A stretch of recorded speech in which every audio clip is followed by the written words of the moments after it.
नाहर बाबा को उस आत्मा के सारे राज बताएगा। फिर बाबा तुरंत नाहर को बचाने के लिए घर पहुंचते हैं। जब रूही देखती है कि नाहर अब सारी हदें पार कर चुका है, उसका गुस्सा 7वें आसमान पर पहुंच जाता है। वह नाहर से साफ साफ कह देती है कि अब वह उसे और अपनी मनमानी करने नहीं देगी। लेकिन तभी रूही की नज़र बालकनी में खड़ी सुकून पर पड़ती है।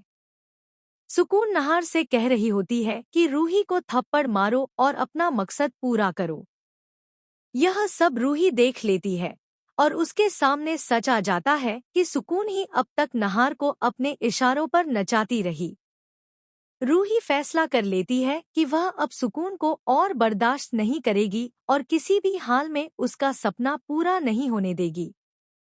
गुस्से में रूही पूजा से एक लोटे का पानी नाहर के मुंह पर फेंक देती है, मगर वह पानी नहीं, गंगाजल होता है।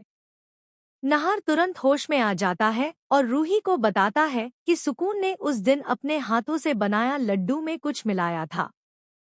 तभी से सुकून नाहर को अपने इशारों पर नियंत्रित करती रही। यह सुनकर रूही का दिल धक से रह जाता है। फिर रूही घर में आए पंडित जी के पास जाती है और उनसे पूछती है कि आखिर वह उस आत्मा से नाहर को कैसे बचाए। पंडित जी उसे एक बाबा से मिलने की सलाह देते हैं, जो तकलीफ में लोगों की मदद करते हैं। रूही देरी नहीं करती और नाहर को लेकर बाबा के पास पहुंचती है। इसे देखकर सुकून का गुस्सा और बढ़ जाता है। वह तय कर लेती है कि आज घर आते ही नाहर को अपने साथ लेकर अपना मकसद पूरा करेगी। बाबा नाहर से पूछते हैं कि आखिर उस आत्मा को नाहर से प्यार क्यों हुआ और क्यों वह उसे हासिल करना चाहती है।